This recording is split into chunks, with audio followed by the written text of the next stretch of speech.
Sobrang nakakagulat na balita. Grabe, Vice President Sara Duterte. Nagulat matatanggal na nga ba sa pwesto? Nagulat ipai-impeach na siya ni BBM sa Congress. Ayon sa nakalap nating impormasyon, matapang na sinagot ng mga congressman ang pagtatanong. Kung susunod ba sila sa utos na wag na nilang i-impeach si VP Sara, ayaw siya matanggal sa pwesto ni BBM. Pero baka nakakalimot si VP Sara, pwedeng gamitin sa impeachment ang ginawang death threat niya sa Pangulo. Napatayo bigla si Duterte. Tara panoorin natin. Yesterday po, merong inihain yung unang impeachment complaint against Vice President Sara Duterte. Among the grounds cited, culpable violation of the Constitution, betrayal of public trust, alleged bribery, etc. Your comment po, and sa tingin niyo po ba may sapat na panahon pa ang mababang kapulungan para dito sa impeachment process?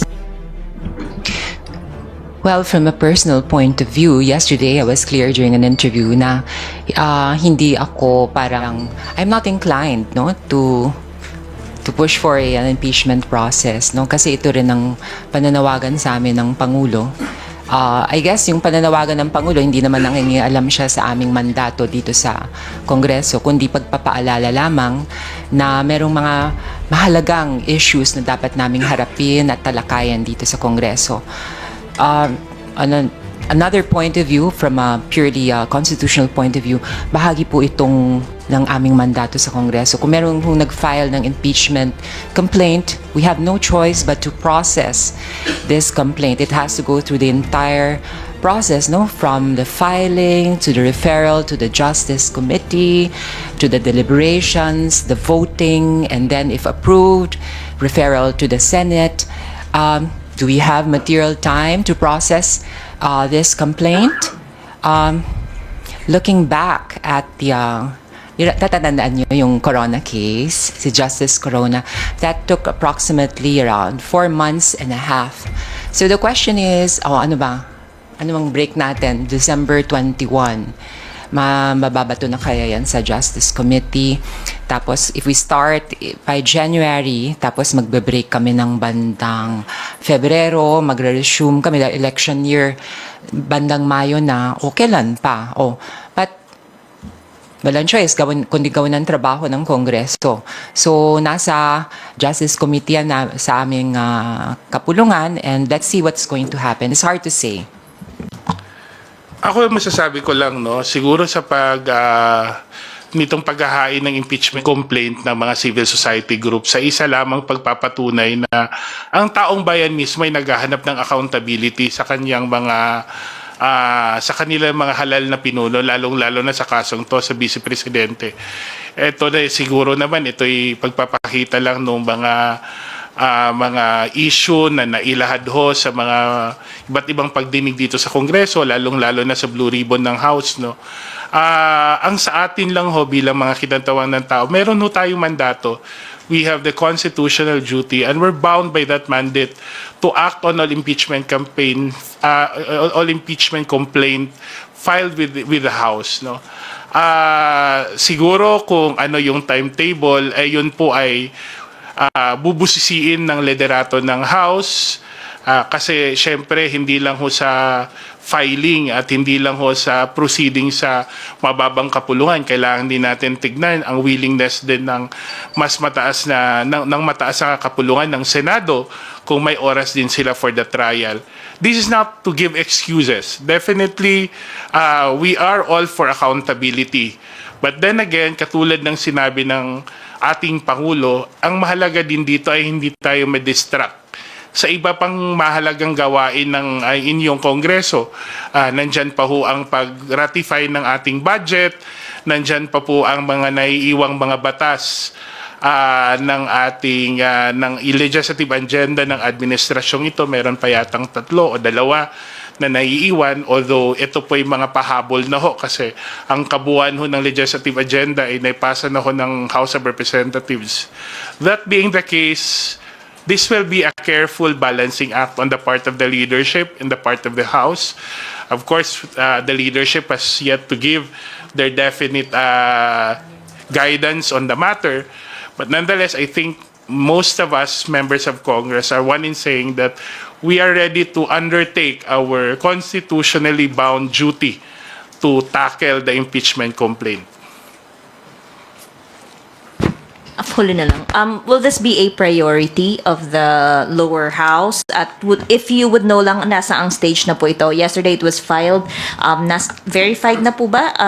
At saang stage na po itong impeachment? It was filed yesterday, no, and we have 10 days for it to be referred by the speaker to the plenary.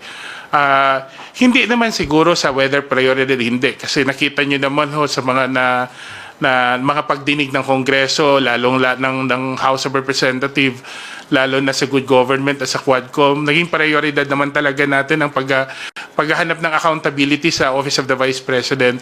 Ang difference lang sa impeachment, there are clear timelines that we need to observe. Siguro yun na muna sa ngayon, no?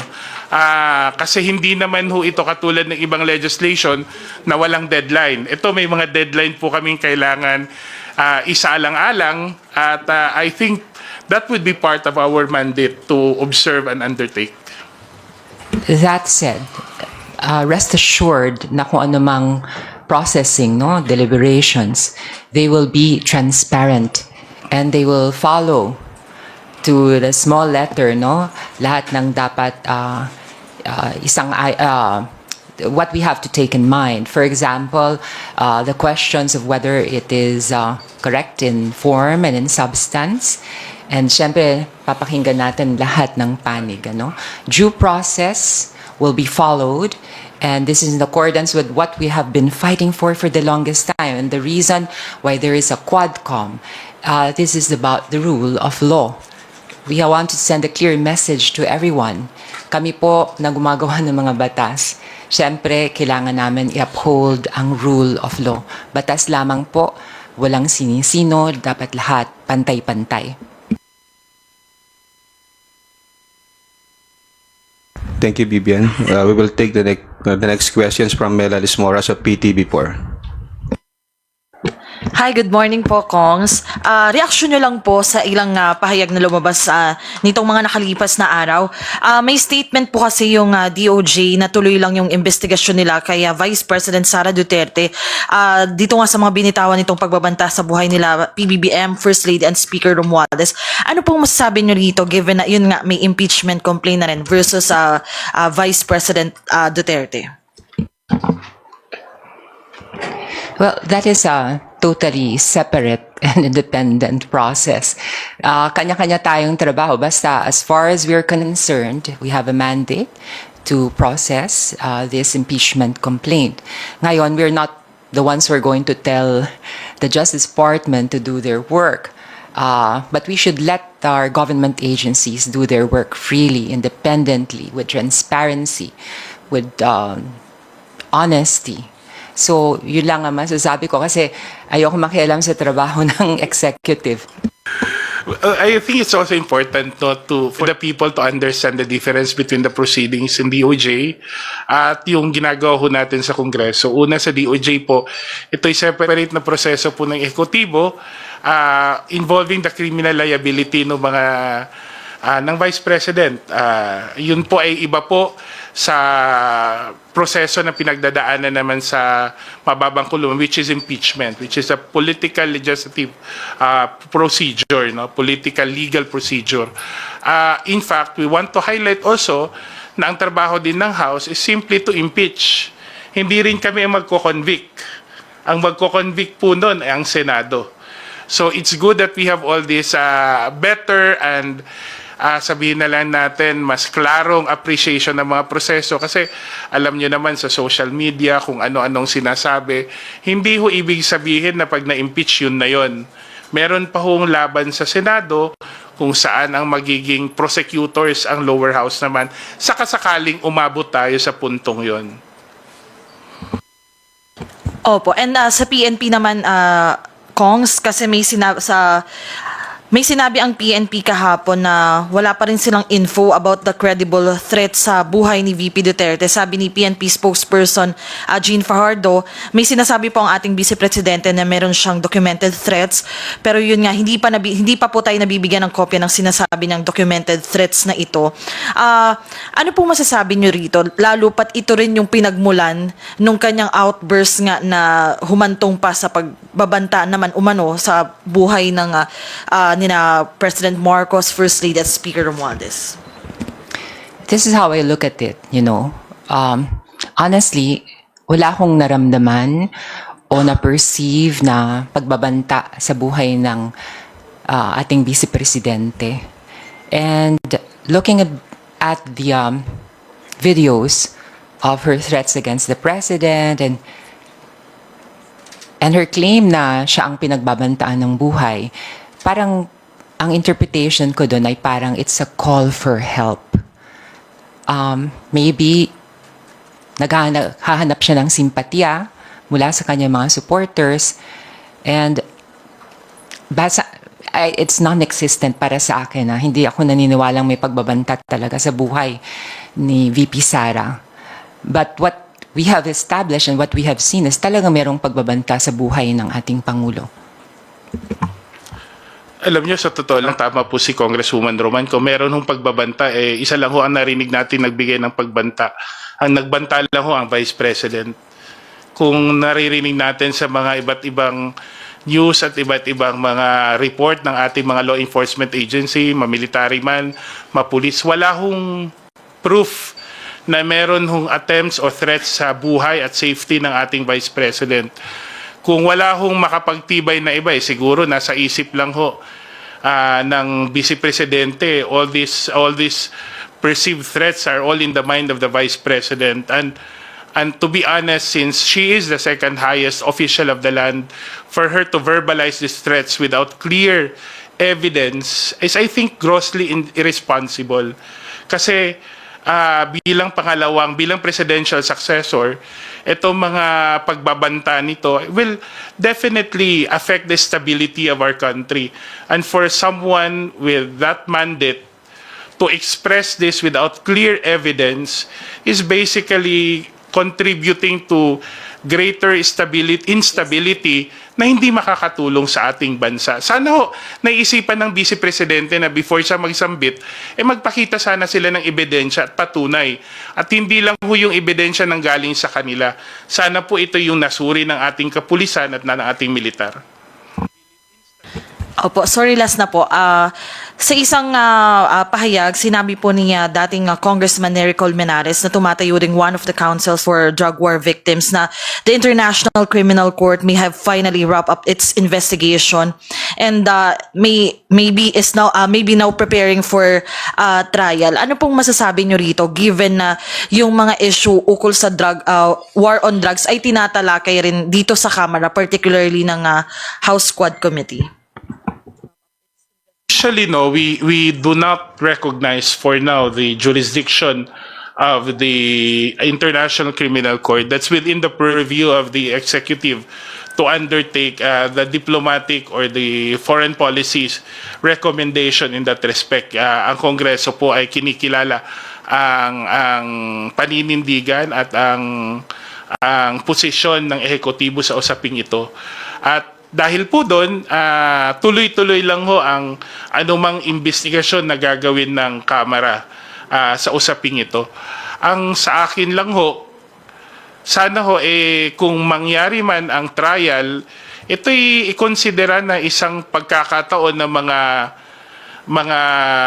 mga tao, mga individual na pinangalanan, no, yung ating mga ng dating Pangulong Duterte, yung mga kaibigan natin sa Senator Bato de la Rosa, they take the advantage of the opportunity to explain themselves, no, para siguro ito yung maging platform sa kanila.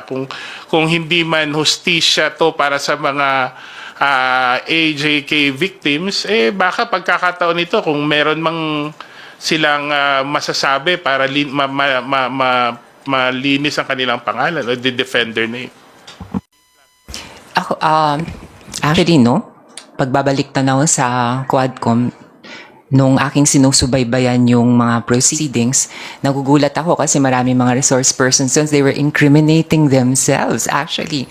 And sometimes with sense of pride pa nga parang misplaced yung sense of pride na pinagmamalaki na ako'y nagpapatay o ako'y nag-order nito. You will, by their own admission, no? So maybe a better venue would be the ICC that would give them the opportunity to air their sides, no? And also, our friends in the Senate nga, si Senator Bato, si Senator Bong, baka yun na nga maging tamang venue para sa kanilang pagpapahayag, no? No, mga katanungang sana sinasagot nila dito sa Quadcom, no? Pero hindi naman nangyari.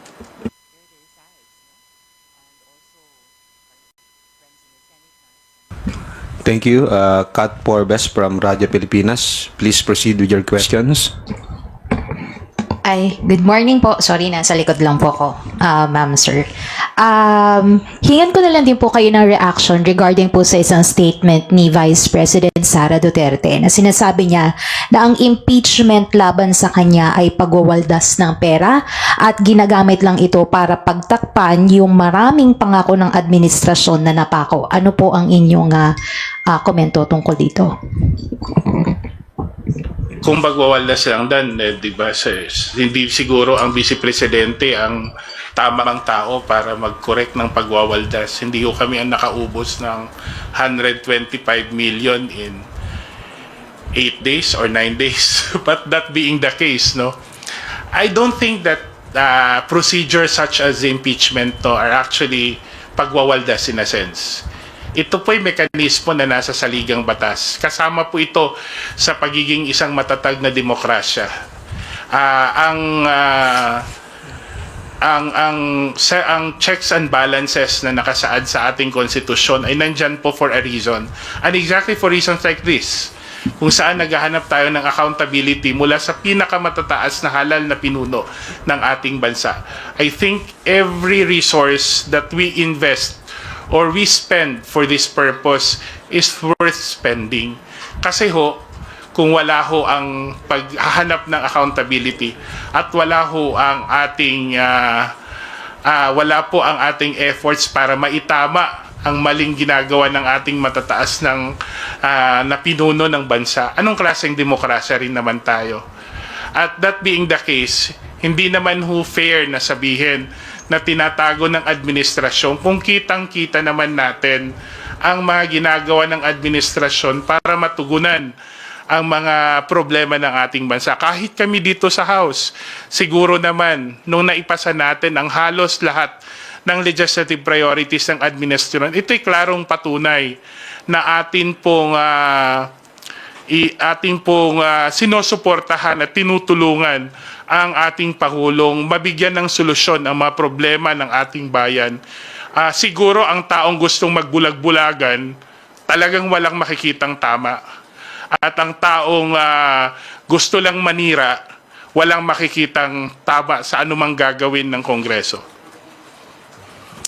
I have yet to hear the explanation, no, of the Office of the Vice President regarding the confidential funds. What could possibly constitute yung sinasabing pagwawaldas, no? So, nangyari na po itong impeachment processes even in the past. Kay Justice Corona, I remember kay President Erap, no? Tapos si Justice Davide, maraming pangyayari. Are we to say na pagwawaldas din yun ng pera ng taong bayan? So, just let us do our work and we will see. No, that let the truth prevail. Yun lang po. Thank you po. Isang question lang din po regarding naman po sa programa po ng ating pamahalaan. One of your colleagues po, si Congressman Jervil Luistro, filed a bill para gawin na pong isang batas yung AKAP program. Sa paraan po ito, magiging regular na po siyang programa at regular na rin po yung pagpopondo. Ano po ang inyong take on this po? I-push na yan. Support ko yan 100%. Nakita naman kahit sa aming distrito ang tulong na naibibigay sa mga pamilyang on the verge of poverty. Kasi sa ating mga existing programs like yung 4Ps, ang kinocover niyan yung sinasabing poorest of the poor. Pero sino ang umaagapay at tumutulong dun sa mga pamilyang halos, hindi naman sasabing poorest of the poor, but nearly there. And we want to prevent them from sliding down. Kahit na pang-alleviate lang panandalian. And sometimes that money is even used as puhunan sa mga maliliit na negosyo. So, the institutionalization of AKAP, I think, is a welcome development. And I want to commend our colleague, Congresswoman Jinky Luistro, for this initiative.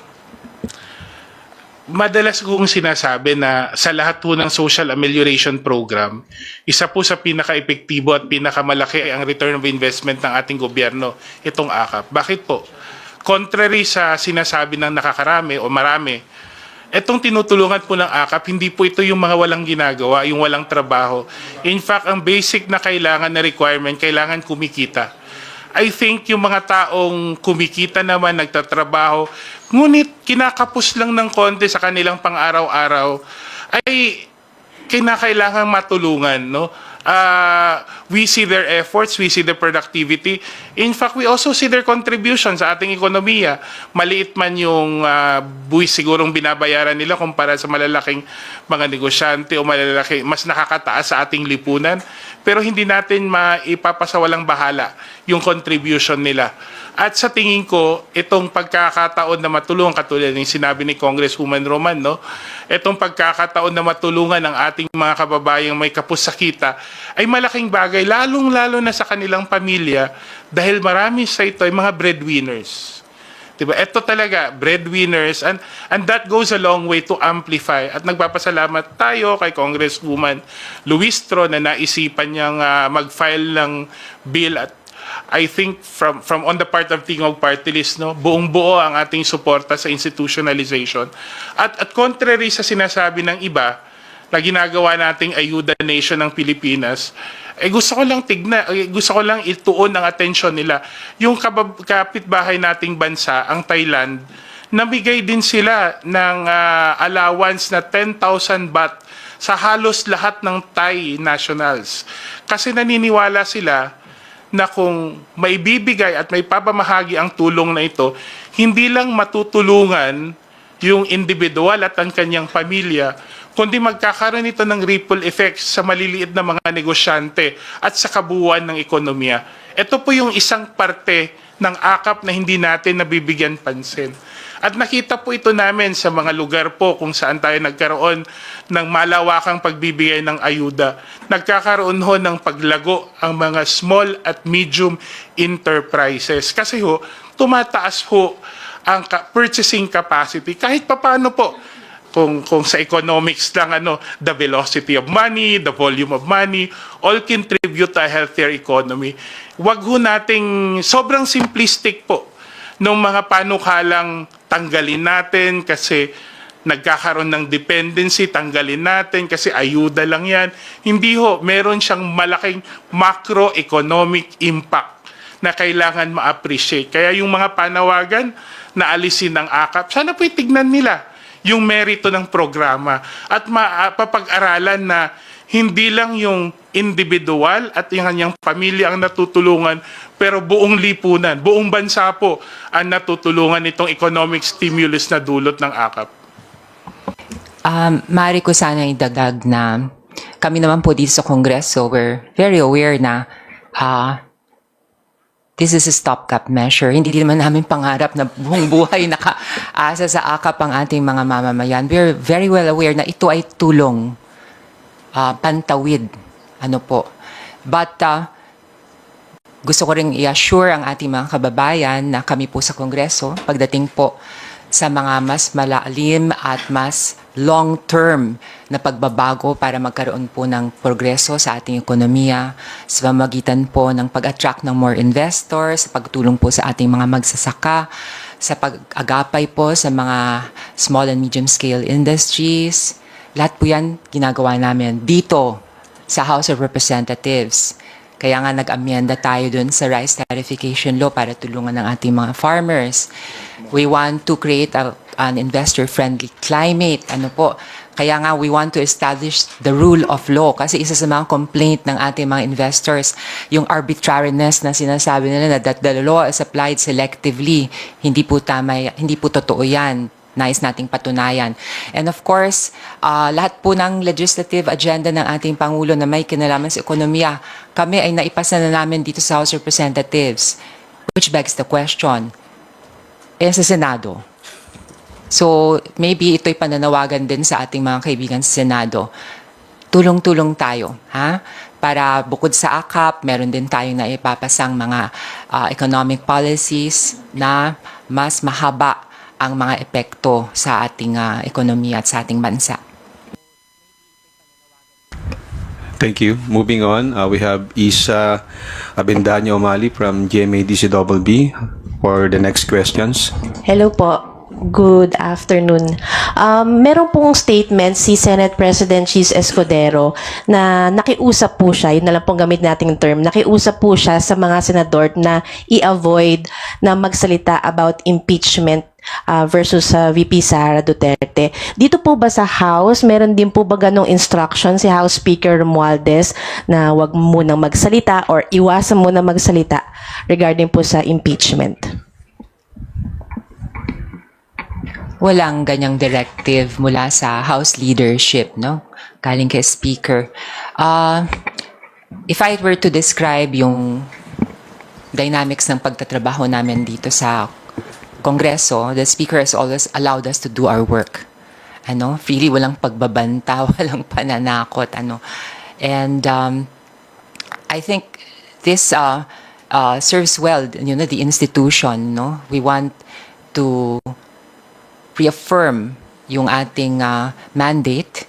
And of course, ang sabi ng Constitution, kailangan namin i-process to. Inevitably, mapag-uusapan din yun, palagi ko kaya nabanggit ni Senator Cheese Escudero, no, na sinabihan niya yung mga senador na magpag-usapan. Kasi eventually, kung magpa-prosper itong impeachment case, sila ang mag-act as judges. So, as judges, you cannot preempt or show any kind of inclination or tendency. You have to be independent. So I think that's just an advice for the senators to be cautious with whatever they say. Hindi naman dahil yan pagkita sa kanilang freedom of speech, pero that's just prudence, no? At ginagawa rin naman to sa ating judiciary. Naintindihan at ginagalang ho natin yung patnubay ng ating Senate President. At to be honest, I totally agree with the Senate President that the senators as senator judges, if in case the impeachment trial prospers, should refrain from making statements as a matter of responsibility, as a matter of personal judgment. And I think in that light, kami din sa Kongreso, hindi na siguro kailangan sabihin ni Speaker. Siguro maintindihan na rin namin yung gravity, yung halaga ng role na aming gagawin bilang part ng mag-aaral o magsusuri sa impeachment complaint na mas makakabuti sa proseso na ilagay sa lugar at ilagay sa tama ang aming mga komento. Thank you. Billy Vegas from Abante and Politico. You're recognized. Ang magandang tanghali po. Hingi lang po sana ng reaction doon sa sinabi ni BP na ginagaslight daw po siya ng House. Sa totoo lang, lahat naman tayo naririnig ang mga sabi ng ating Vice President. Ako, personally, my opinion is dapat tigilan na ng Vice Presidente ang panggagaslight sa taong bayan.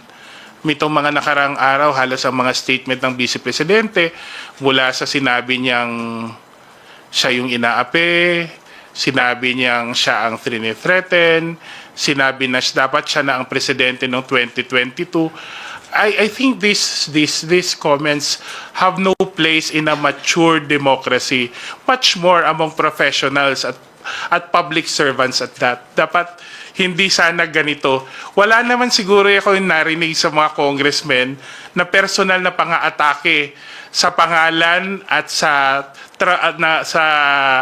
pangalan at sa katauhan ng ating Vice Presidente. Ang aming pong mga sinasabi, halos lahat to ay nanggagaling sa mga resulta ng mga pagdinig sa Kongreso. Everything that's said so far can only be based on the evidence presented in all the hearings. And the call has always been based on accountability. Tayo po lahat ay mga halal na lingkod bayan at hindi ho pang gagaslight ang sabihing ginagawa mo ba ng tama ang inyong trabaho. Siguro pang gagaslight ang sasabihin na noong 2022 ako sapat ang presidente. Dapat ba siguro pang gagaslight ang sasabihin inaapi siya habang ang ginagawa lang naman ng Kongreso ay hingan siya ng accountability at trabaho naman namin bilang mga lingkod bayan na i-explain ang paano namin ginagamit ang resources ng gobyerno. I'm sure no, yung narrative na gusto nila yun ang paulit-ulit kasi hindi lang ho natin to naririnig sa Vice Presidente, naririnig natin to sa lahat ho ng mga supporters niya sa social media. Parang isang script lang ho sila. At sana ho, apila namin sa taong bayan, wag ho tayong magpapaloko sa ganitong mga salita. Hindi tayo, tignan ho natin yung ebidensya, pakinggan ho natin yung ginagawa sa mga pagdinig. At together siguro, let's all demand accountability from our elected officials. All these claims, no, na keso inaapi, keso ginagaslight, o kahit merong pagbabanta sa kanyang buhay, para sa akin are all distracting from the real issues here. Trabaho lang po.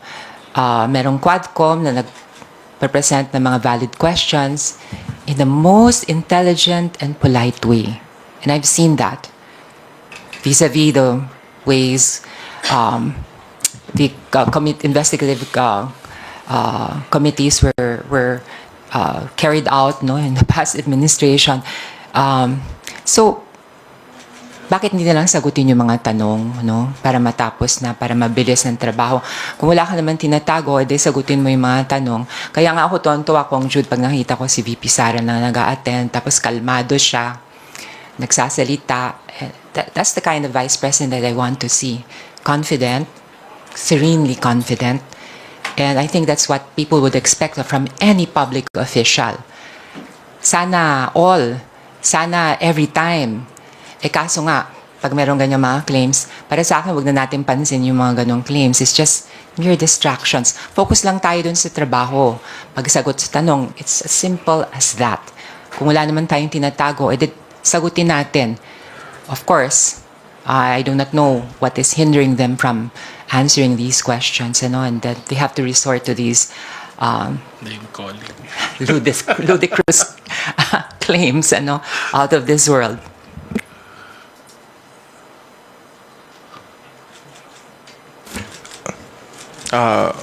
Isa pa pare. Go ahead. Hingi rin po ng reaction, sabi po ni BP Sara, ginagamit nila yung COA para humingi ng humingi hanggang makahanap sila ng anong pwedeng gamitin, all because gusto ni Martin Romualdez magpresidente. Well, first, ito narrative nila na nangyayari daw ito dahil gusto ni Martin Romualdez magpresidente.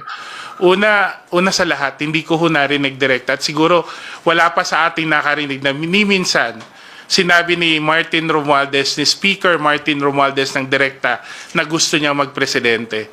In fact, nung last niyang talumpati sa Kongreso, sa plenaryo, sinabi niyang malayo pa sa iniisip niya, malayo pa ang usapin ng eleksyon sa 2028. Pero ako personally, at personal ko po ito yung opinion, sa tuwing bang may gustong maging presidente ng Pilipinas, yun na lang palagi ang titignan natin.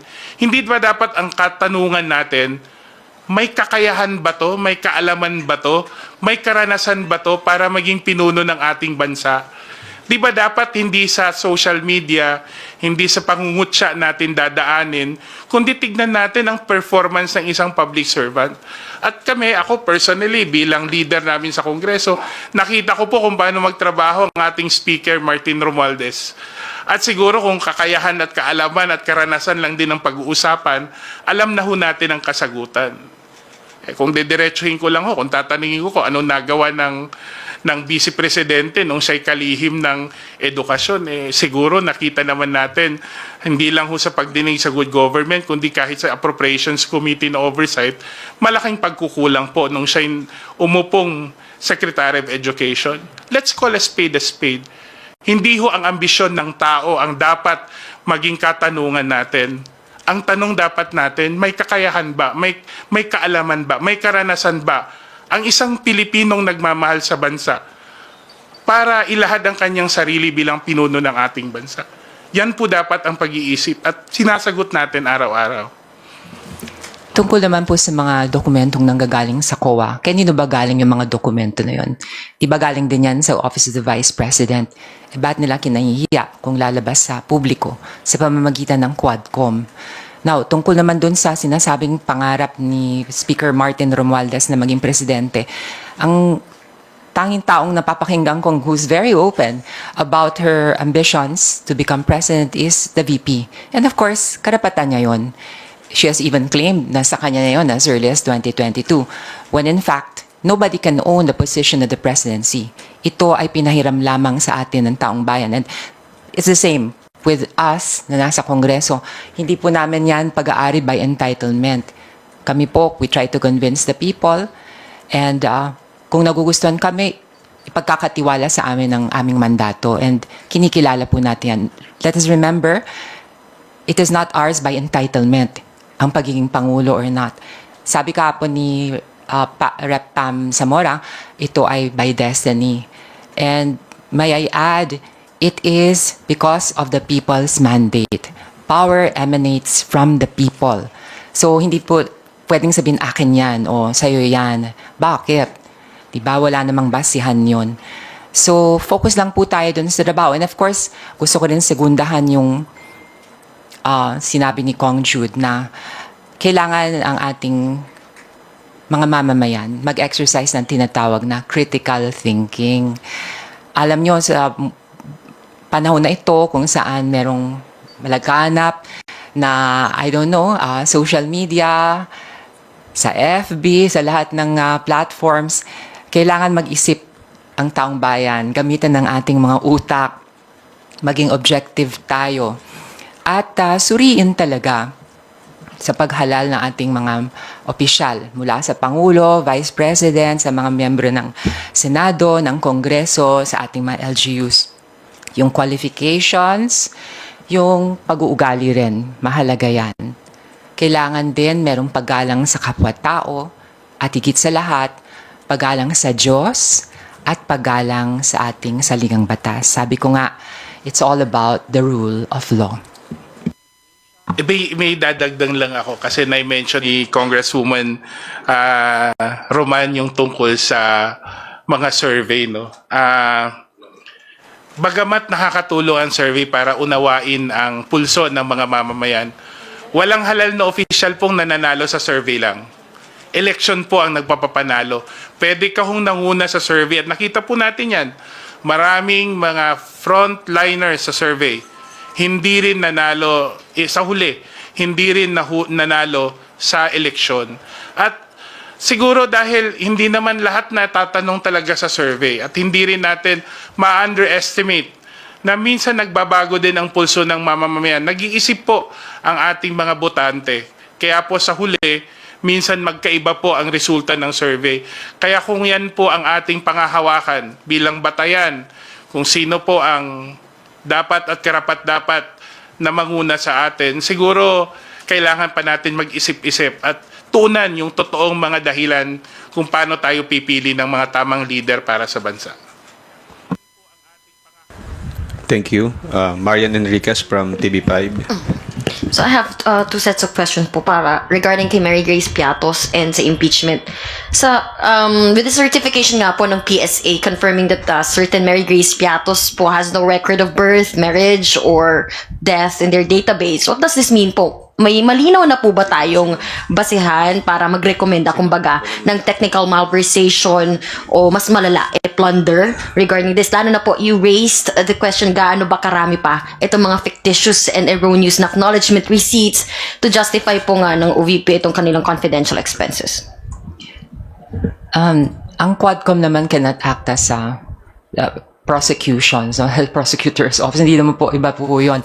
So bahala na po ang prosecutor's office kung magfa-file ito ng charges. So ang implications nga nun is simple. Sheer logic would tell you na kung walang Mary Grace Piatos, lahat ng dokumentong pinirmahan ni Mary Grace Piatos ay huwad at hindi makatotohanan. And in the bigger scheme of things, kung merong ganyang irregularity, siguro kailangan pa nating suriin yung mga ibang dokumento na nag-justify ng mga expenses incurred by the Office of the Vice President. So matatanong mo rin, yung mga ibang rin nagpirma ba ay totoong tao ba? Talagang mapapatanong ka eh. So yan, patuloy palagay ko ang investigation sa Quadcom, para alamin yan. Pero nakakalungkot. Yung dishonesty factor. Bakit may ganon? Kong Jude.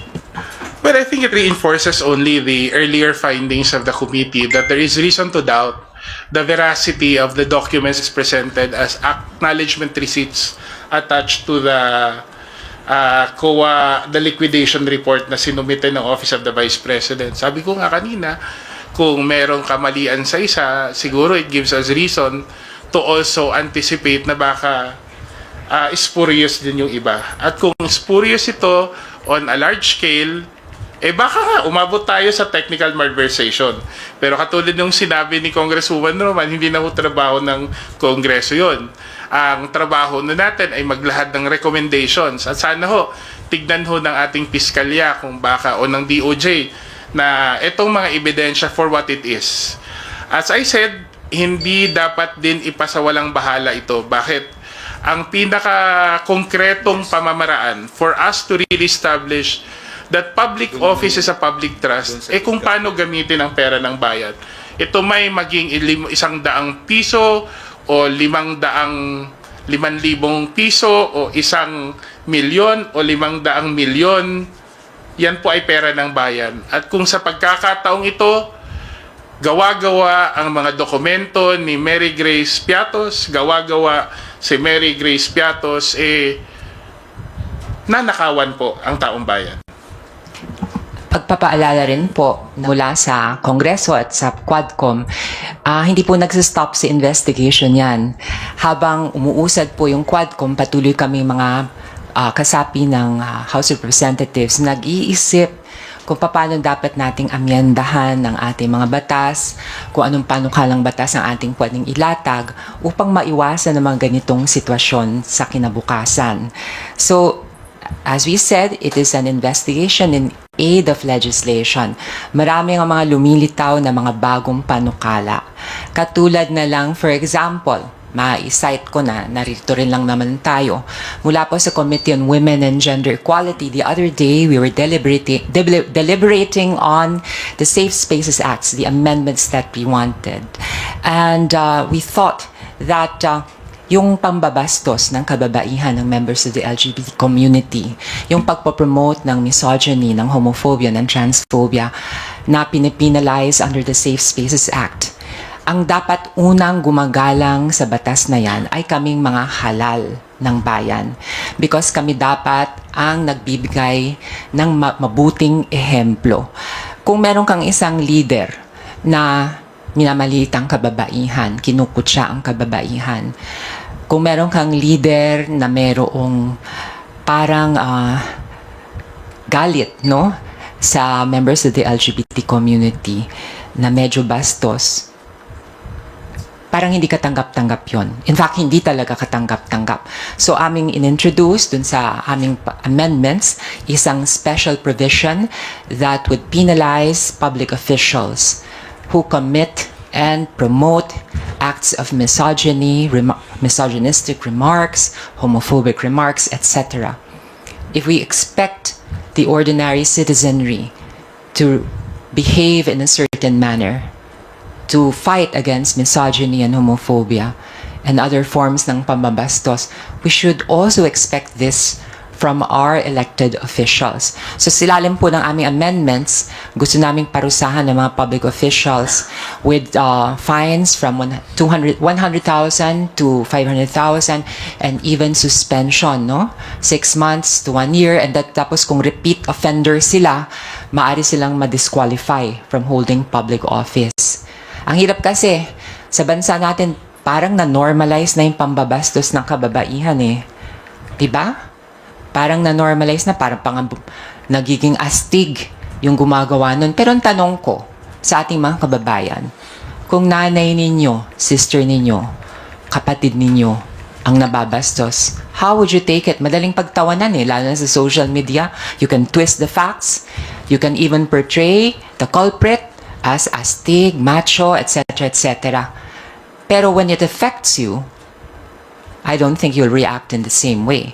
In the same way that, you know, nung nag-investigation tayo dun sa Quadcom about yung mga victims, and talking about tens of thousands of innocent victims, innocent lives, who others may call collateral damage. Ang daling magsabi, ay bahala yun. Lahat naman tayo kontra talaga sa droga eh. Pero kailangan ba tayong pumatay ng mga inosenteng biktima?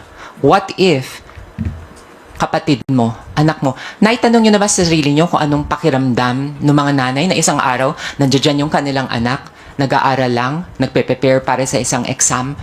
Sa susunod na araw, wala na, kinitil ng buhay, ang pangarap niya, ang kinabukasan niya. You think madali yun? Tapos may magsasabi, oh, that's a necessary part of the war against drugs. Talaga ba? Eh kung kayo maapektuhan. So, let us reconsider things. And, you know, mula sa Committee on Women and Gender Equality, I even apologized, ano? Kasi nga, on the previous days, even during the committee deliberations, it dawned upon me that in the 17th Congress, many members of the House chose to keep silent. Although deep inside, especially among the women, when we saw that Senator Laila De Lima was being slut-shamed, that there were attempts in the committee that she was being investigated in to shame her and, you know, to come up with false witnesses, etc., etc. We wanted to cry out. We even said no when there were attempts to show that alleged sex video. No, we said no, this is too much already, except for some, and in fact only one. I want to apologize and repeat my apology to her. She helped so much in our province, especially dun sa aming jail facility. She helped, my mother was then congresswoman. She's a good person. Sorry for being silent. Kaya lang unawain nyo rin, ibang climate nung 17th and 18th Congress. Ibang leadership style nung panahon na yon. Madaling sabihin kasi na, dapat nanindigan ka, baliwala ka, duwag ka pala. No. Pag pinoproteksyonan mo ang mga constituents mo, para bang pinagsasanggalang ang mga mahal mo sa buhay. Para bang kinikidnap yung mga anak mo, sasabihin gano'n, hindi namin i-release to hanggang hindi mo sundin ang aming dictates. And that was what happened in the 17th Congress when misogynistic remarks were being said in the past administration. And we women had to keep quiet because ang pinanakot sa amin, walang healthcare, walang school buildings, walang kung ano-anong mga ayuda para sa aming mga constituents. Paano naman kami magre-react nun? Alam nyo, sana maunawaan nyo yung nature ng trabaho namin as congressmen. That ang nagluklok sa amin, sa aming mga pwesto, ay aming mga constituents. Hindi dahil sa kulang kami sa prinsipyo eh. Pero talaga, pag mahal mo na ang pinaglalaban mo, sometimes kakapit ka sa patalim. And in this case, we remained silent. But now, it's a different atmosphere, it's a different climate. Sabi ko nga, wow, considering na ang dami-daming binato laban sa ating Pangulo o laban kay Speaker. And yet we engage in a democratic exchange of ideas without feeling threatened, without being coerced into doing things. Now this is real democracy. This is real democracy. Now the question really is, what kind of leadership do we want? Do you want a dictatorship? Or do you want somebody who wants to uphold the rule of law? So yun lang po, I want to explain. Kasi alam mo, Marius, the other day nga, nag-apologize na ako, nababash pa ako.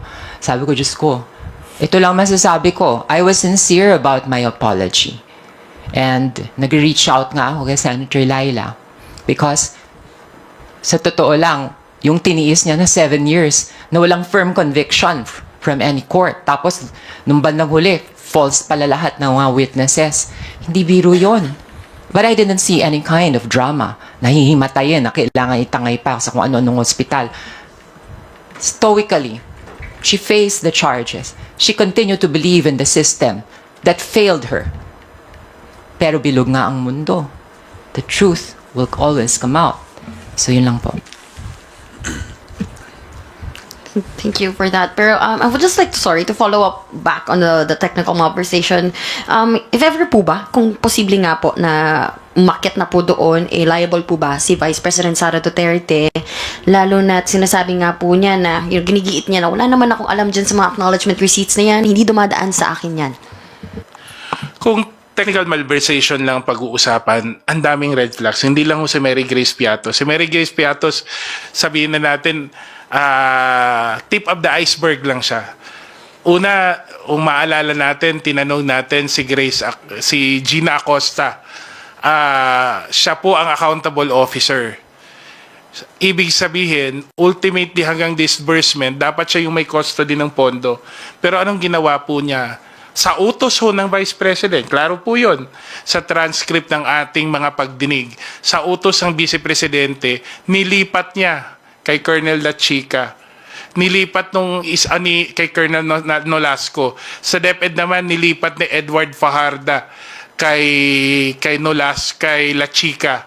Yung kabuuan ng perang kanilang in advance, kanilang withdraw sa bangko.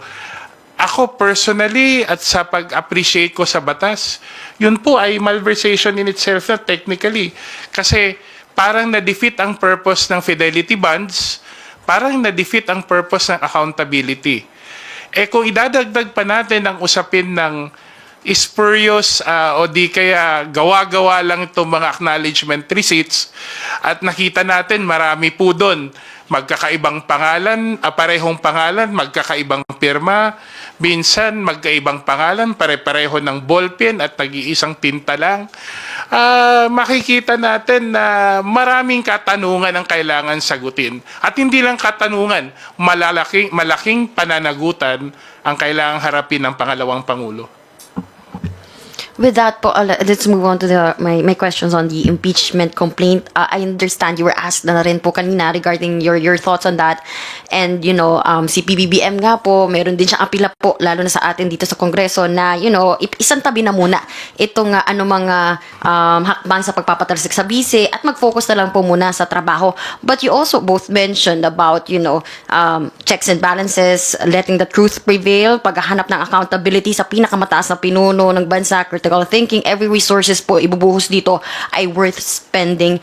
So, with the grounds po na I understand, you've seen the impeachment complaint, may mga nabasa na po siguro kayo lumabas sa balita doon sa 5 pong grounds na inilabas in the articles of impeachment ng grupo nila Kong Percy. Ano po yung inyong personal na tingin po dito? Paano nyo po i-weigh itong impeachment complaint po laban kay Vice President Sara Duterte even with the appeal of PBBM? Well, isa-isahin natin, no? Ang appeal ng ating Pangulo. At ginagalang ho natin at pinakikinggan natin ang appeal ng ating Pangulo. Definitely, kailangang unahin ang anumang hakbang na mas makakatulong sa ating mga mamamayan. In fact, sa aking appreciation, it refers more dun sa mga pending legislation na kailangan pa natin bigyan pansin.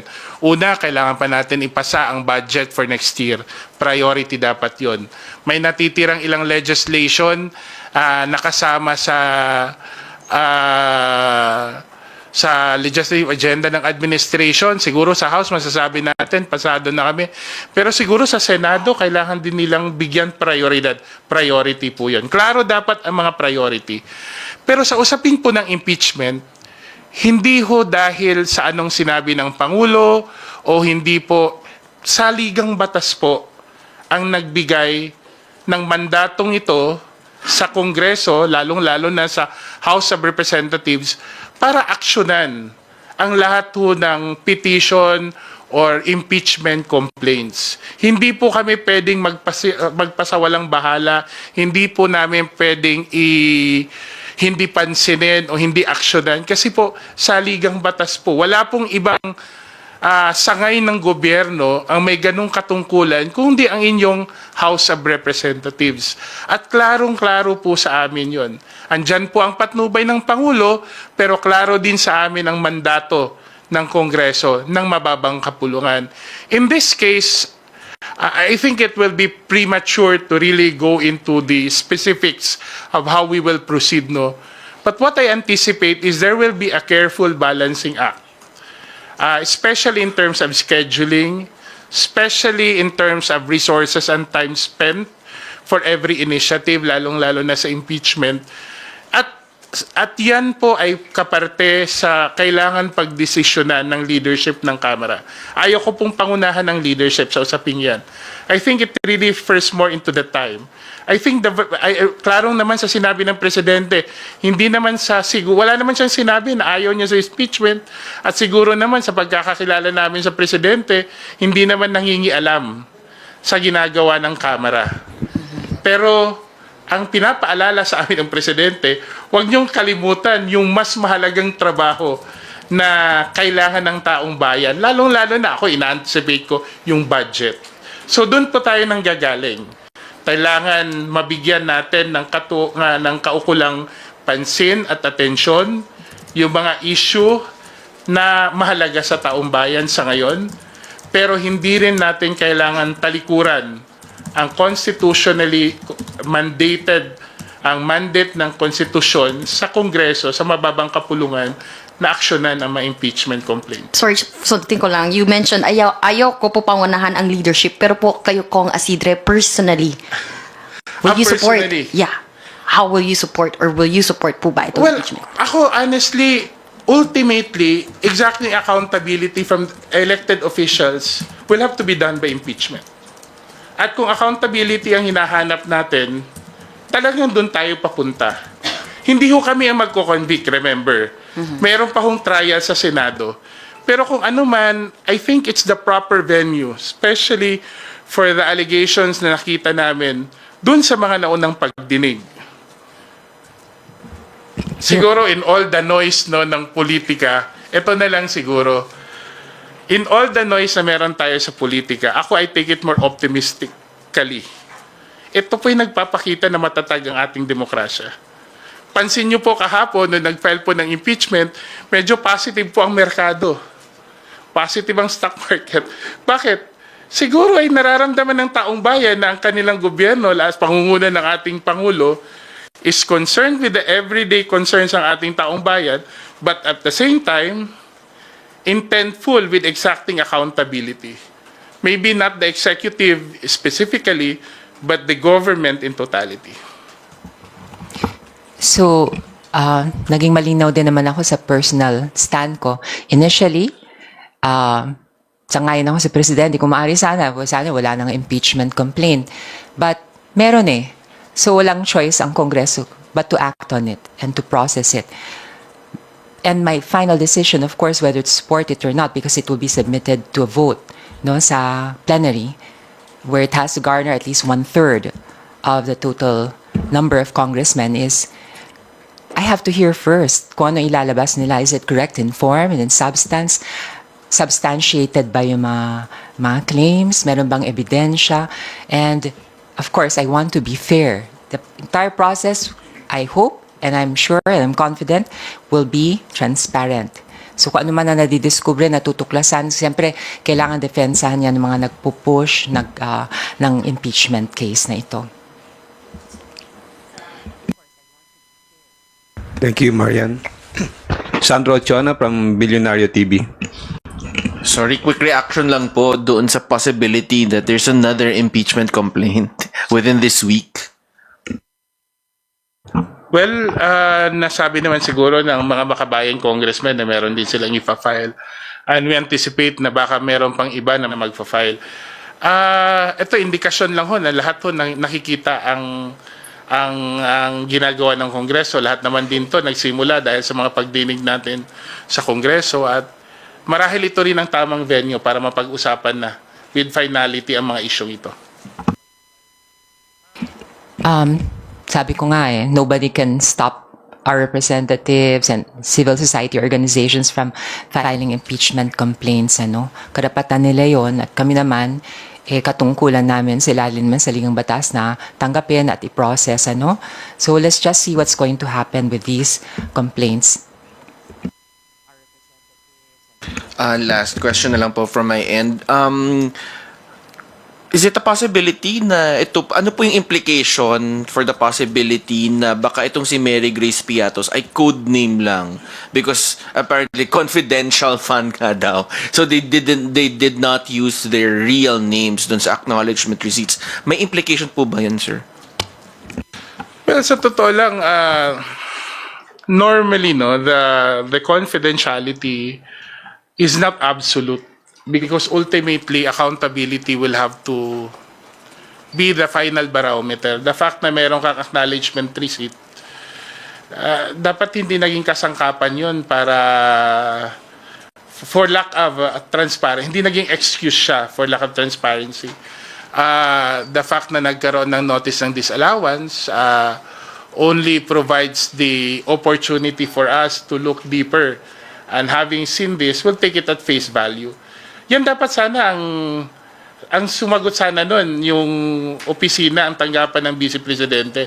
Pero sa totoo lang pagdating na sa usapin ng acknowledgement receipt, siguro naman mas nasa tama na hindi gawa-gawa ang mga palangalang inilalagay doon. Thank you. We call on Bibian Gulia again from ABS-CBN. Sorry sir, to clarify lang yung sagot ninyo kanina. So kapag sinabi, it appears na yung pirma sa acknowledgement receipt ay gawa-gawa lang, fabricated, spurious, ang pwede lang po dun na parang liability ay technical malversation. Tama po ba? Yun lang po yung nakikita ninyo. And ang liable lang po ba dito ay yung gumawa or supposedly gumawa ng acknowledgement receipt, or meron po bang liability din yung head of the office? Well, hindi ho ako ang magiging prosecutor dito at I cannot replace the role that the prosecutor, the Department of Justice plays in this particular case. Pero paulit-ulit po, dun sa bilang miyembro ng Good Government Committee, nandun tayo, paulit-ulit po na sinasabi, utos ng Vice Presidente. Tinanong natin si Gina Acosta, utos ni VP Sara. Tinanong natin si Edward Farda, utos si VP Sara. What else do we need? What more proof do we need to say that there is a clear command, this is a clear issue of command responsibility? Thank you. Next questions from Krisa Subing of Inquirer. Makikimic po ako dito. Hello po. Sunan ko lang po yung question ni Zandro po kasi yun nga po, baka yung excuse na non-existent si Mary Grace Piatos ay code name lang po siya. Since kayo po ay, of course, meron din po kayong mga confidential funds as local officials, can you explain to us paano po ba siya in-operationalize? Is it normal to use code names po even sa ARs? For confidential funds? Well, wala akong local government experience, but in all documents, kahit sa pagre-roll out namin ng mga social welfare programs ng different government agencies that are course to the district offices, our principle has always been not to use any fictitious entity. Honesty is the best policy. Kaya I'm very proud na mula po sa aming distrito, and I would like to believe na lahat kaming congressman, para panatag ang aming kalooban kung ano yung mga vouchers na dapat pirmahan, yung talagang totoong tao. Now, kung non-existent si Mary Grace Piatos, I guess, obvious na ang implications nito. There is fraud and falsification. So bahala na ang prosecutors kung anong dapat gawin dyan. Pero dito sa Quadcom, nakikita natin lumalabas isa-isa. Isa ito sa mga mabuting bunga, no? Saddening, but ito ang natutuklasan natin na very chichirya ang very chichirya. So ako yung napupunta sa papagasalina ako, dumadaan ako doon sa convenience store. Tinitignan ko ngayon yung brand na yon. Tapos pag ako yung nag-o-order ng aking mga saymada. Naalala ko tuloy, sabi ko, my God, how creative in that sense. But really, this is no laughing matter. I guess it was the most imprudent decision. Kung ito ang dinesisyon nila na basta pumirma ka lang dyan, lusot na yan. Wrong. Lumalabas ang katotohanan. Well, I like to raise 3 points lang. Una, napaka-convenient naman na sabihin nila code name to. Di sana sinabi nila mula nung una pa. 'Di ba?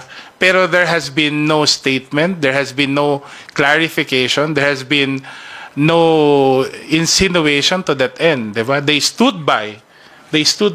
In fact, pinanindigan nila na naitama ang kanilang mga acknowledgement receipts. Why? Because there's a notarized certification. 'Di ba? May legal weight siguro 'yon. Pangalawa, as I said, there's the totality of actions. The fact na yung banded officer tinurn over without due authority, pwede nga natin sabihin, may usurpation pa ng powers ng SDO, yung tumanggap na official. Maraming kaso to. Kung naisatama to, bakit kailangan gawin ng ganun? Ang daming palusot. Pangatlo, hindi ho absolute ang confidentiality. Klaro po ang guidelines sa joint circular sa paggamit ng confidential funds. Ang reports po lahat yun, confidential, pero hindi ho sinabing magpeke kayo ng acknowledgement receipts. Hindi po pwedeng sabihin, pekein nyo kasi confidential yan. Ang sinabi lang, confidential siya, pero even that confidentiality is not absolute, especially when there is a notice of disallowance. At may mga red flags tayong nakita. Kasi katulad niya ng sinasabi natin paulit-ulit, accountability in the end will always define the amount of confidentiality that is required. Pera ho ito ng taong bayan. Kung isipin nyo, we're not talking about 1 million, 2 million, 3 million. We're talking about 500 million pesos na drenowing ng tanggapan ng Vice President.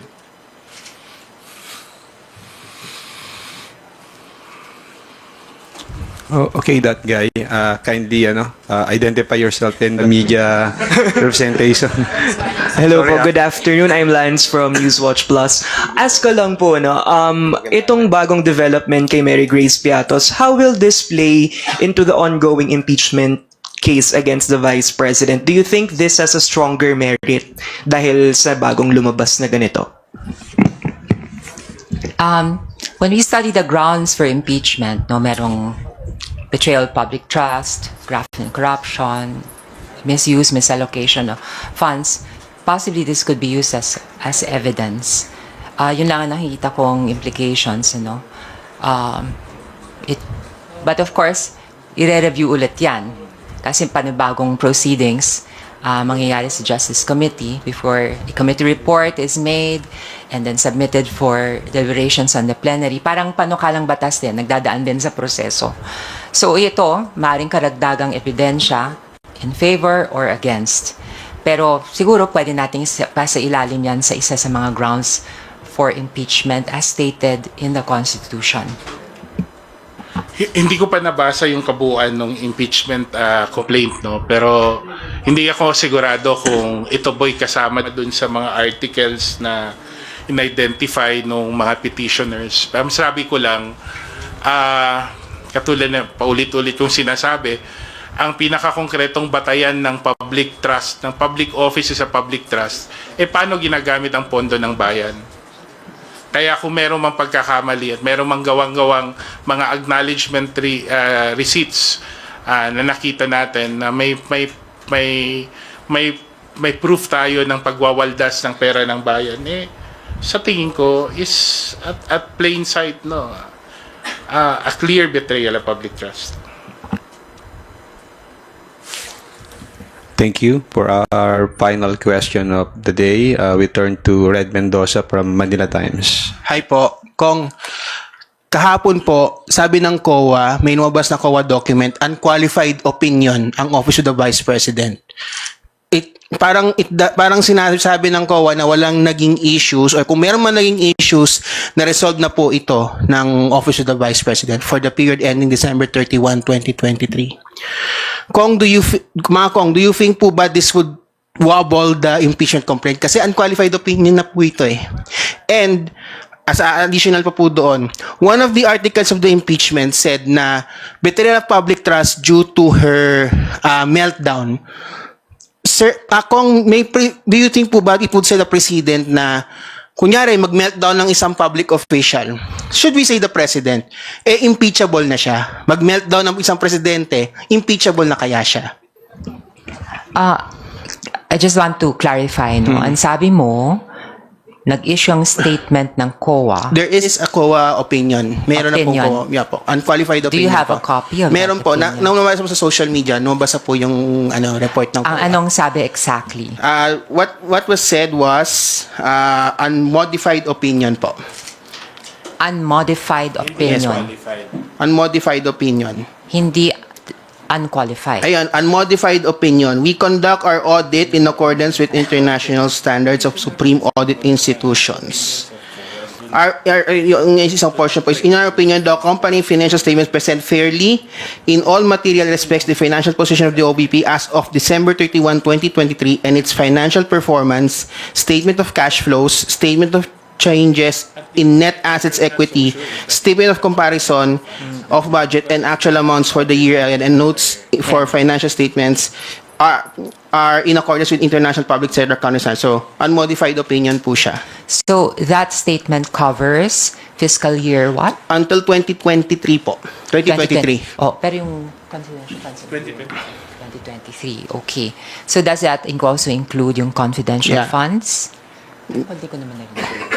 Ang tanong, categorically, kasama ba ang confidential funds? Wala po na-mention po Correct. dito sa Tama po. report nung ano. Kasi ang pagkakaalam ho natin, ang paraan ho ng pag-audit ng confidential funds ay hiwalay po sa pag-audit ng mga regular funds ng isang ahensya. Hindi ko na mo binabaliwala ng yung opinion ng COA, no? Pero sinabi na rin ho ng COA sa atin na in the process of auditing, katulad nung 2022 din, sinabi din nila na unqualified. Pero dun po lumabas din ang mga problemadong mga acknowledgement receipts. Doon po din lumabas ang mas maraming katanungan. At tinanong natin ng COA, in-okay nyo lang ba yan? Sinabi nila, in-okay nila at face value. It does not preempt, no? A COA's opinion does not preempt the fact that there is a COA opinion and there is a notice of disallowance tells us something. Da meron pang mga katanungan. Minsan madali lang gamitin ng isang dokumento na ayon sa gusto nating pag-intindi. So I don't think it should distract Congress if ever we will have to deliberate on the impeachment petition because as I said, COA mismo ang nagsabi, mga tauhan mismo ng COA ang nagsabi nung pagdinig na tinanggap lang nila yung mga attachment as it is, di ba? Tinakba yung mga safe houses, tinanggap lang nila as it is nang wala. So it does not preempt, it does not preclude even the impeachment court or the impeachment pre-impeachment proceedings to look into these issues further, di ba? Pwede namang unqualified, unmodified. Pero meron palang nakaligtaan o pwede palang na-fabricate, di ba? At that time, tinanggap si Mary Grace Piatos kasi wala namang nagtatanong. Nung nalaman natin at ngayon sinabi ng PSA na walang Mary Grace Piatos, papabayaan na lang ba natin na ganun? Nagawa-gawa yung mga sinumite sa COA? Siguro, yun ang kailangan nating klaruhin. Yung sa impeachment po, kasi one of the articles said na betrayal of public trust due to a public meltdown. Do you think po ba it's enough to impeach an official due to a meltdown? Out of respect for the office of the Vice President, even if I don't like the Vice President that much at the moment, I would rather not give an opinion on that. But everybody saw what she did. Diba? It has embarrassed the nation for somebody to conduct herself in that way. I think what we saw was clear in itself. It is something should we tolerate? I think kahit nga kami, ang sasabihin namin, how do we conduct ourselves publicly, kailangan namin bantayan. Congressman nga lang kami. Paano pa kaya kung pangalawang pangulo na? So, dun sa statement ng COA, totoo ang sinabi ni Kong Jude. Para sa akin pa nga, merong parang element of negligence na basta tinanggap nila yung mga dokumento at tinanggap ang kanilang veracity at face value, no?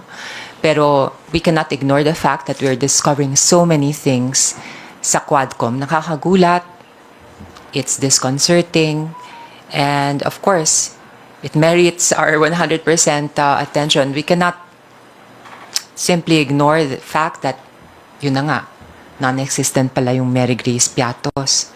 And it opens the Pandora's box of so many more questions. So, how do I take that statement? Well, it's so easy to make a statement, but I'd rather focus on what we're discovering as the investigations go on. Now, yung Betrayal of public trust due to meltdown. But yes, because kung anong gawin ng second highest official of the land has implications. And I think we should all be aware of this, kaming mga public servants. And totoo lang, Kong Jude, no, the other day, meron akong ka-text, no, galing from my friend in Spain, no. Tinext niya ako, uy, alam mo yung nangyayari sa inyo, parang hindi maganda sa image ng bansa ninyo. It's true. Alam mo yung naging coverage at saka yung mga headlines sa iba't ibang bansa na yung Vice Presidente pinagbantaan ng buhay ng Pangulo, tapos yung First Lady, tapos yung House Speaker. Never heard in the history of the world. I mean, Not in civilized democracy. not in a civilized democracy. I would think that siguro kung merong mga ganong thoughts that cross the minds of people, things would be done in a more subtle way. Pero ito talagang tahas-tahasan. No holds barred and No joke. no joke, and with much defiance, no?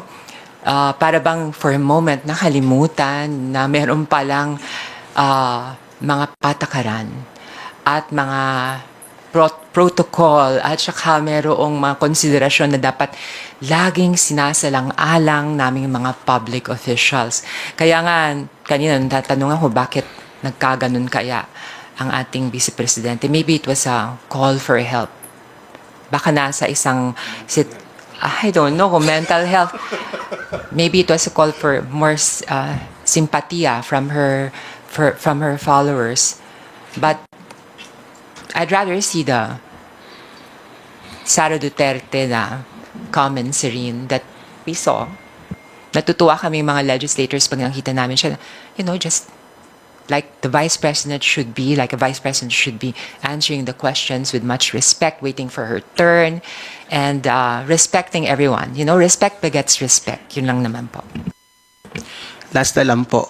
Kung Jude, may mga ini-endorso po na candidate, you're from Tacloban po, kasi merong ini-endorso na candidate ang mga Pro-Duterte forces na isang Nene Bacale na kalaban daw ni Speaker Romualdez sa 1st District ng Leyte. Your thoughts about it po? Kasi siya daw po ang sinasabi nilang parang kalaban daw ni Speaker. Kasi the Pro-Duterte forces have been consolidating their power and they're saying na ito daw dapat ang iboto against daw kay Speaker. Alam nyo, eleksyon to, so malaya pong pumili ang ating mga kababayan kung sinong gusto nila.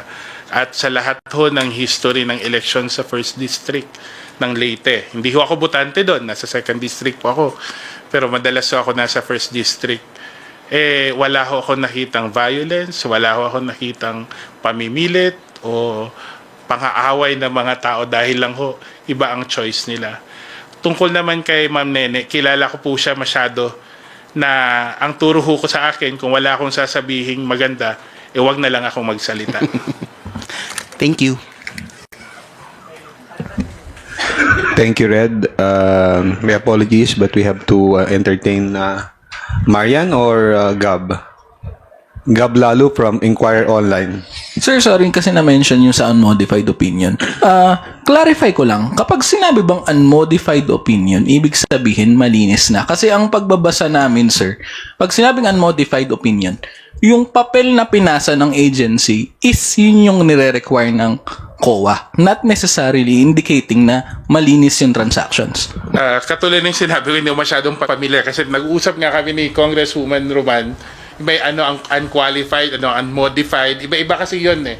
May technical one. Pero be it as it may, ang sinasabi ko lang, whether it's how COA understands it does not preclude the fact that we can still look into it. And we did. And we saw something wrong with it. Diba? So, kahit yung COA, tinanong mo, bakit nyo tinanggap nyo? Kasi tinanggap namin. Kasi it fits into the technical parameters of witness. Kasi hindi naman namin kailangan tingnan, totoo ba to si Mary Grace Piatos? Nakita nila, acknowledgement.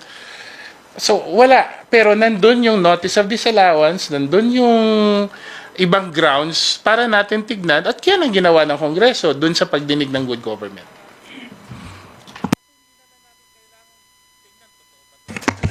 Sorry, baka lang sir, pahabol lang po. Kongs, baka gusto nyo lang mag-comment kasi meron po yung Divina Law senior partner ni si Atty. Buco de la Cruz and meron po siya mga comments regarding po sa filing po ng impeachment complaint against Vice President Sara Duterte saying na it's bad timing citing Congress prescribed period to act po on the complaint. So, sinabi po niya na yung 5 to 6 grounds po ng impeachment unlikely to secure the required 1/3 vote. So, maaari mas maganda mag-focus daw on 2 to 3 stronger grounds associated to higher crimes instead.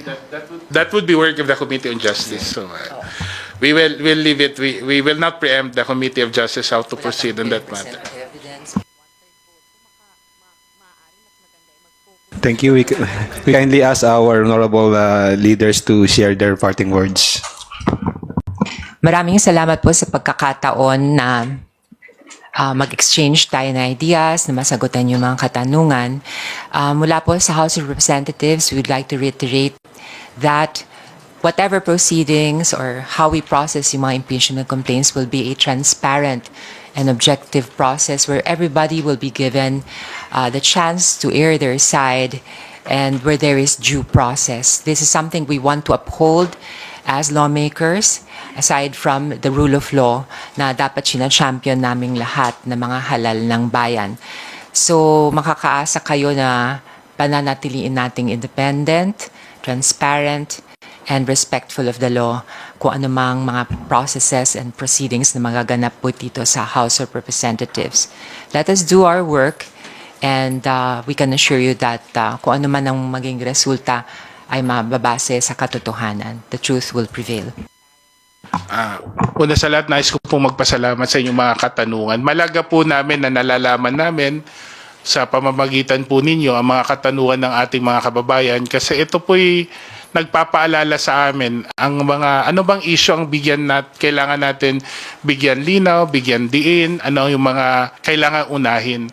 At dahil po sa mga pagkakataong ito, mas nagiging maayos po at nagiging mas tapat po at responsive ang paglilingkod bayan ng inyong House of Representatives. So, we thank you for this opportunity to be able to hear from you these questions. And rest assured po, hindi naman ho lahat na sagot namin siguro ayon sa we were not able to answer all questions fully, but rest assured that, as they say, action matters more than words, that your Congress will act as expeditiously as possible on what is best for the country. Ngayon, ikaw, bilang Pilipino, ano ang masasabi mo at reaksyon sa balitang ito? Mag-iwan ka ng komento sa ibaba at atin pong babasahin isa-isa.